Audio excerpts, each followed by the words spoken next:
선택과 집중이라는 말 많이 사용하는 것을 볼 수 있습니다. 선택과 집중 무슨 뜻인지 모르는 사람은 없을 것 같아요. 그런데 이 용어는 특정 분야를 선택하고 거기에 자원을 집중시키는 경영 전략에서 비롯된 말이라고 합니다.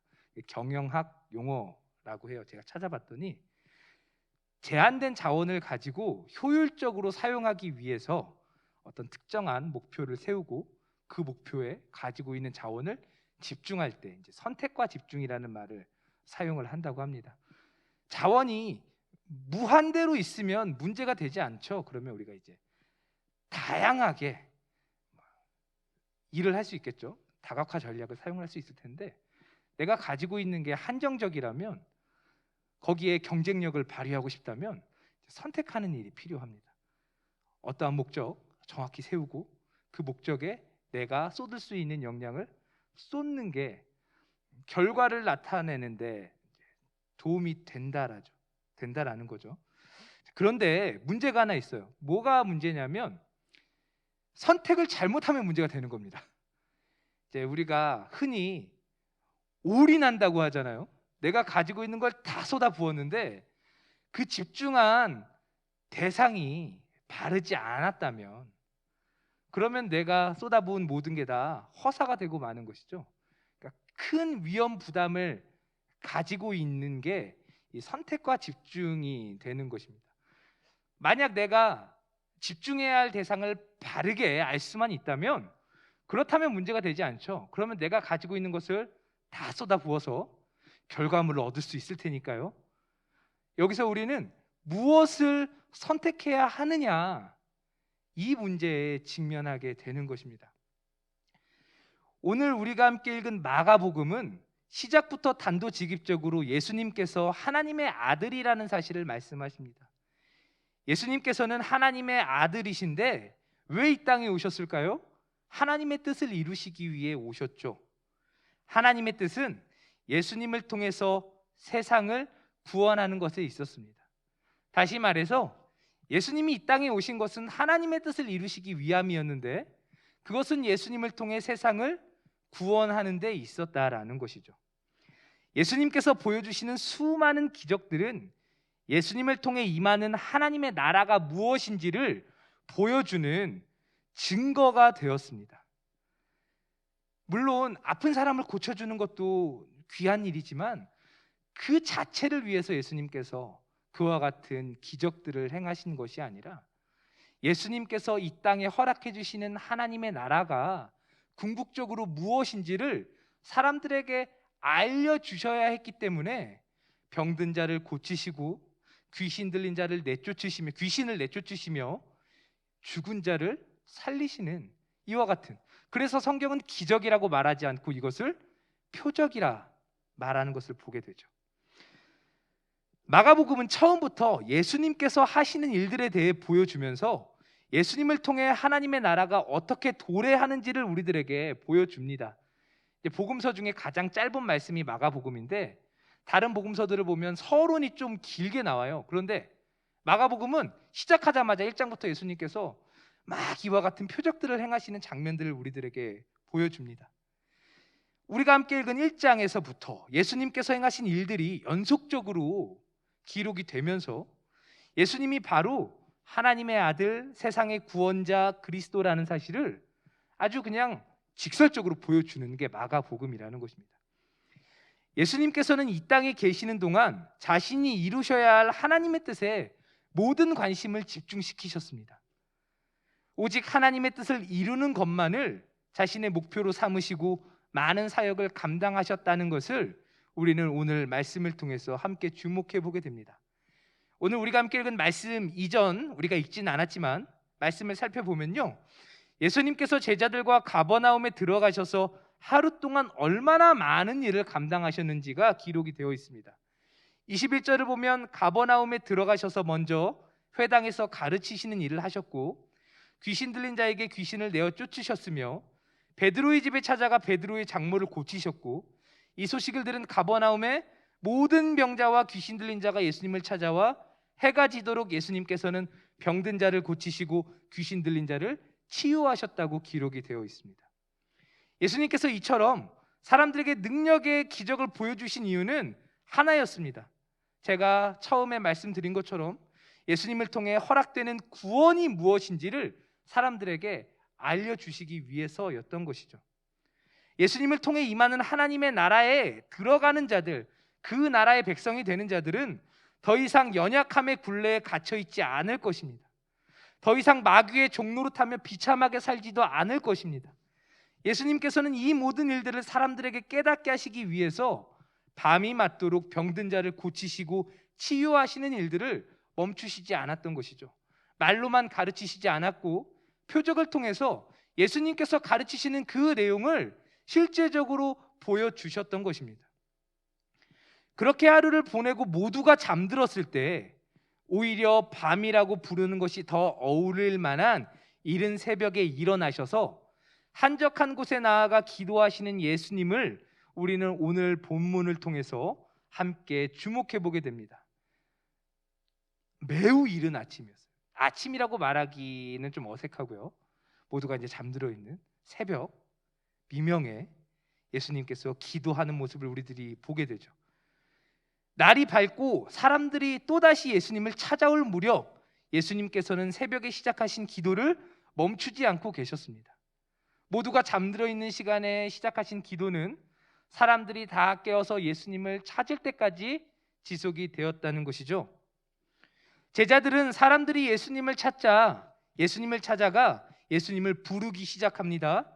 예수님을 통해 새로운 세상이 오기를 기대했던 제자들은 많은 사람들이 예수님을 찾자 들뜨고 기쁜 마음으로 예수님을 찾아가 사람들이 예수님을 찾노라고 말합니다. 37절을 보니까 모든 사람이 주를 찾습니다 라고 제자들이 지금 예수님을 부르는 것을 우리가 보게 되죠. 벌써 때가 이른 것 아닌가라는 제자들의 모습을 우리가 엿볼 수 있는 것 같아요. 우리가 원하던 때가 어쩌면 생각보다 빨리 이를 수도 있다고 제자들은 생각했을 것입니다. 우리가 많은 말씀을 통해서 제자들이 예수님을 통해 무엇을 기대하고 있었는지는 잘 알고 있죠. 예수님이 왕이 되시고 자기들은 그중 하나가 되어서 호령하고 권세를 누리는 것을 제자들이 기대하지 않았습니까? 그래서 예수님을 쫓았죠. 유대인들이 예수님을 향해 기대했던 메시아가 이런 모습이었습니다. 강한 용사, 로마로부터 이스라엘을 회복시켜서 세계 1등 국가를 만들어줄 강한 왕, 다윗과 같은 왕을 사람들은 기대했죠. 제자들도 마찬가지였습니다. 제자들이 예수님을 따를 때는 모두 이와 같은 기대를 가지고 있었죠. 많은 사람들이, 모든 사람들이, 그들이 볼 때는 너무 많은 사람들이 아침부터 찾아와서 예수님을 찾는 거예요. 아, 벌써 때가 됐구나. 벌써 때가 이르렀구나. 이제 예수님이 사역 시작하신 지 얼마 안 됐는데 사람들이 이렇게 예수님을 뒤쫓는구나. 제자들이 기쁜 마음으로 예수님을 찾아가서 예수님, 사람들이 예수님을 이렇게 찾습니다라고 지금 이야기를 하는 것이죠. 하지만 이렇게 기쁘고 들뜬 마음으로 예수님을 찾아간 제자들은 예수님의 대답에 아마 실망을 했을 것입니다. 왜냐하면 예수님께서는 자신을 찾는 많은 사람들을 뒤로하고 다른 마을로 이동할 것을 말씀하셨기 때문입니다. 예수님께서는 사람들의 마음을 사서 그들의 우두머리가 되기 위해 이 땅에 오신 것이 아니었죠. 예수님께서는 자신과 함께 이 땅에 시작되는 하나님의 나라를 사람들에게 선포하고 사람들을 하나님의 나라로 인도하시기 위해 이 땅에 오셨습니다. 사람들이 예수님에게 어떠한 기대를 갖고 있느냐는 예수님에게는 관심의 대상이 아니었다는 것입니다. 예수님은 그렇게 예수님을 찾아온 많은 사람들을 뒤로하고 다른 마을로 찾아가 거기서 가르치시고 또 고치시는 일을 하자고 제자들을 종용하십니다. 제자들은 예수님, 이 사람들이라면 우리의 힘이 되어줄 수 있을 것 같습니다 라고 말했을 것입니다. 하지만 예수님은 여기에 머무르지 말고 또 다른 곳으로 가서 우리가 해야 할 일을 하자라고 제자들에게 말씀을 하셨던 것이죠. 오늘 우리가 함께 읽은 말씀은 제자들의 생각과 예수님의 생각이 얼마나 다른지를 잘 설명해 줍니다. 제자들과 예수님의 생각이 이렇게 다를 수밖에 없었던 이유가 무엇일까요? 그것은 제자들은 자신들의 뜻을 생각한 반면에 예수님께서는 하나님의 뜻이 이루어지는 것을 생각했기 때문이겠죠. 생각하고 있는 게 다른 것입니다. 집중하고 있는 게 다른 것이죠. 제자들은 예수님을 통해 한 자리를 얻기를 원하고 세상에서 높임받기를 원했을지 모릅니다만 예수님은 단 한순간도 자신이 이 땅에 왜 오셨는지를 잊지 않으셨습니다. 예수님은 결코 사람들에게 높임을 받고 그들에게 대접을 받기 위해 오신 것이 아니라 하나님의 뜻, 다시 말해 세상의 구원을 위해 이 땅에 오셨음을 잊지 않으셨기 때문에 사람들의 환호와 영접에도 마음을 빼앗기지 않았습니다. 요한복음을 보면 예수님께서 사람들의 마음을 다 아셨다라는 기록이 나와요. 예수님을 찾아와서 예수님께 이렇게 환호하는 사람들 그 마음의 중심을 예수님은 다 알고 계신다는 것이죠. 그들에게 속지 않으신다라는 것입니다. 예수님께서는 단 한순간도 자신이 왜 이 땅에 있어야 하는지 잊지 않으셨습니다. 예수님은 자신을 위해 이 땅에 오신 것이 아니라 하나님의 뜻을 이루시기 위해 이 땅에 오셨다는 사실을 잊지 않으셨습니다. 그랬기 때문에 어떤 시련과 유혹이 찾아와도 하나님의 뜻을 이루는 것에 자신의 모든 관심을 집중시키셨고 그 일을 이루기 위해 모든 일들을 행하셨습니다. 그리고 이러한 사실이 특징적으로 오늘 함께 읽은 말씀에 등장하는 것입니다. 그것은 바로 예수님께서 아무리 피곤하고 곤비한 상황에서도 기도하는 것을 쉬지 않으셨다라는 사실이죠. 그렇습니다. 예수님께서는 쉬지도 않으시고 하루 종일 하나님의 나라를 사람들에게 선포하셨습니다. 그리고 그렇게 일하셨으면 조금 쉬셔도 좋으련만 예수님께서는 습관을 따라 행하시던 기도를 멈추지 않으셨습니다. 분명히 예수님께서는 그날 하루만 기도를 하신 것은 아니었을 거예요. 왜냐하면 예수님께서 기도하고 있는 그 자리를 제자들이 어렵지 않게 찾아갔기 때문입니다. 예수님은 아마 매일 새벽마다 그렇게 기도를 하셨을 거예요. 예수님께서는 늘 기도하던 시간에 기도하던 자리에서 기도를 하셨을 것입니다. 그래서 제자들은 한적한 곳 광야에서 기도하시는 예수님을 어렵지 않게 찾아서 사람들이 예수님을 찾고 있다고 말할 수 있었던 것이죠. 그러면 예수님께서 매일 새벽마다 하나님께 기도했던 내용은 무엇이었을까요? 그것은 우리가 이미 잘 알고 있습니다.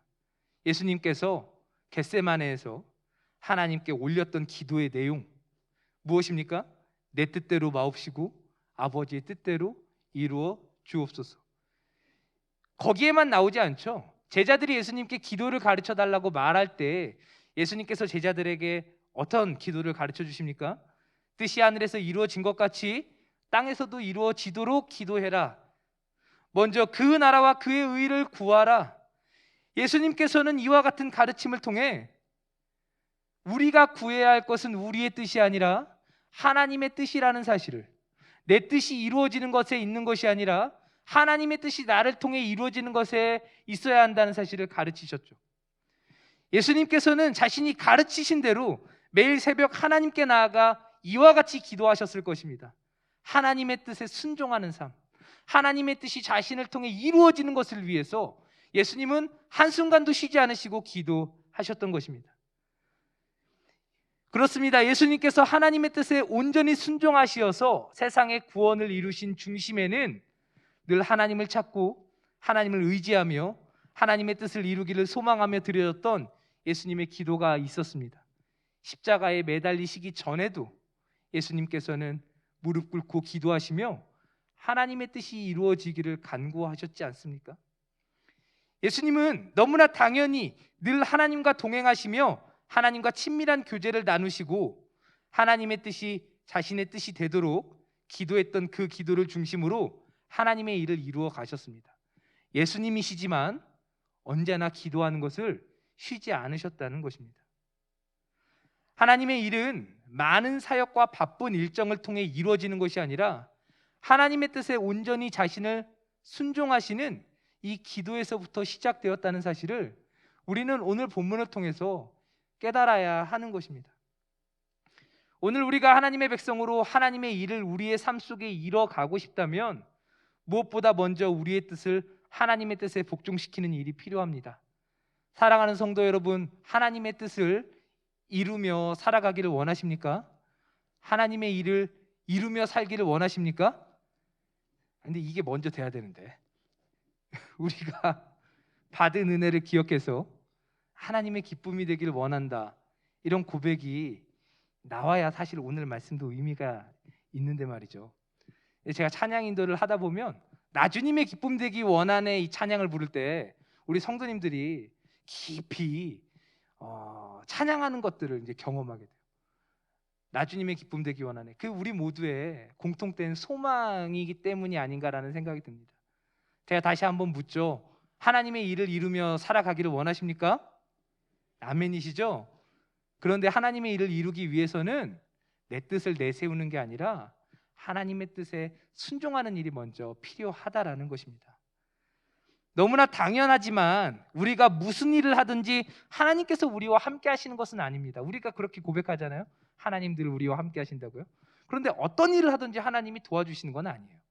그렇지 않습니까? 내가 도둑질하는데 하나님이 날 도와주시면 안 되잖아요. 내가 누군가를 미워하는데 미워하는 마음을 더 주실 리가 없잖아요. 당연하지 않습니까? 무엇을 하든지 하나님께서 함께 하시는 것은 아니에요. 우리가 하나님의 뜻을 이루기를 원하고 하나님의 뜻을 이루려고 시작할 때 하나님께서는 마치 기다리셨다는 듯이 우리를 통해 하나님의 일을 이루어 가시죠. 그러므로 우리가 하나님께서 하시는 일을 경험하고 싶고 하나님이 나를 통해 일하고 계시는 것을 맛보고 싶다면 하나님의 뜻이 나의 뜻이 되기를 원해야 하고 나의 일이 아니라 하나님의 일이 이루어지기를 소원해야 합니다. 하나님의 이름을 빙자해서 내 소망을 이루려는 야망 말고요, 이게 하나님의 뜻이다라고 말하면서 내 욕망을 이루려는 그 간사한 계획 말고요, 순전하게 나를 통해 하나님의 뜻이 이루어지기를 원한다는 마음을 하나님께 고백할 때 비로소 하나님께서는 하나님의 기뻐하시는 뜻을 우리에게 계획으로 주시고 우리의 꿈으로 주시고 그 꿈을 위해 우리의 열정을 다하게 하시는 것입니다. 하나님의 뜻이 나의 뜻이 되기를 원해야 하고 나의 일이 아니라 하나님의 일이 이루어지기를 소원해야 하는 것입니다. 내 계획과 내 방법이 아닌 하나님의 계획과 하나님의 방법이 나의 삶을 지배하기를 소원해야 합니다. 목적이 좋으니 뭐든지 하면 되지가 아니죠. 목적도 선해야 하고 방법도 선해야 합니다. 하나님께서 기뻐하시는 길을 찾아야 해요. 끝이 좋으면 다 좋습니까? 그렇지 않죠. 그 과정도 하나님께서 기뻐하시는 과정이 되어야 돼요. 하나님께서 기뻐하시는 것이 무엇인지를 고민해야 합니다. 하나님이 원하시는 것이 무엇인지를 고민을 해야 되는 거예요. 그리고 이러한 소원을 가진 자들은 너무나 당연히 하나님만을 의지하며 하나님 앞에 무릎을 꿇게 되는 것입니다. 아무리 많은 일을 하고 있어도 아무리 훌륭한 사역을 감당한 경험이 있어도 하나님을 의지하지 않으면 하나님의 일이 아닌 내 일을 목표로 두고 살아가는 삶에 불과합니다. 방금 신랄하게 지적한 것처럼 하나님의 이름을 빙자해서 얼마든지 내 야망을 이루려고 애쓸 수 있어요. 사람들은 모르잖아요. 하지만 하나님은 알고 우리 자신은 알죠. 내가 하나님의 일을 이루기를 원하는지 아니면 나의 야망을, 나의 욕망을 이루기를 원하는지 속일 수 없는 것 아니겠습니까? 하나님의 영광은 하나님을 위해 많은 일을 할 때가 아니라 하나님을 의지할 때 우리에게 나타나게 됨을 깨닫는 우리 모두 되기를 간절히 바랍니다. 하나님을 위해 난 이것도 했어, 저것도 했어. 주의 이름으로 귀신도 내쫓았고 주의 이름으로 병든 자도 고쳤습니다. 하지만 마지막 때 하나님께서 말씀하실 거예요. 나는 너를 모르는데 너는 누구니? 이와 같은 비참한 고백을, 비참한 말을 듣고 싶지 않다면 우리는 속히 우리의 마음을 하나님께 순종하는 일들을 진행해야 할 것입니다.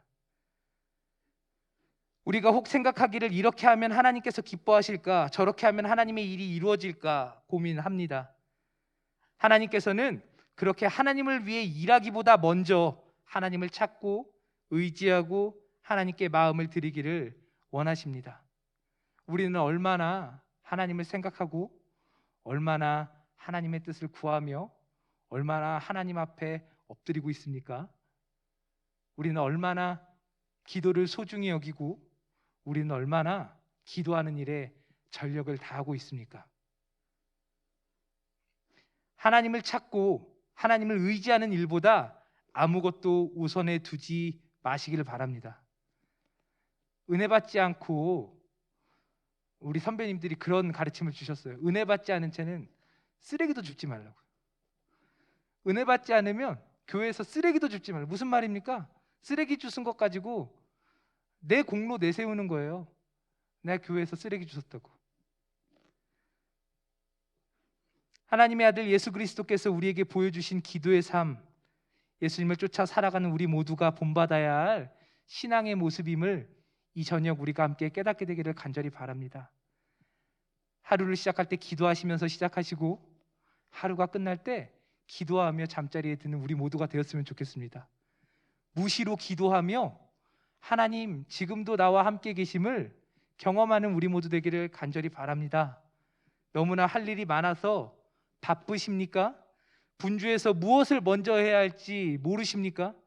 그렇다면 바로 그 시간이 기도해야 하는 시간이라는 사실을 명심해서 하나님 앞에 엎드리는 우리 모두 되시기를 간절히 축원합니다. 우리 함께 기도하겠습니다.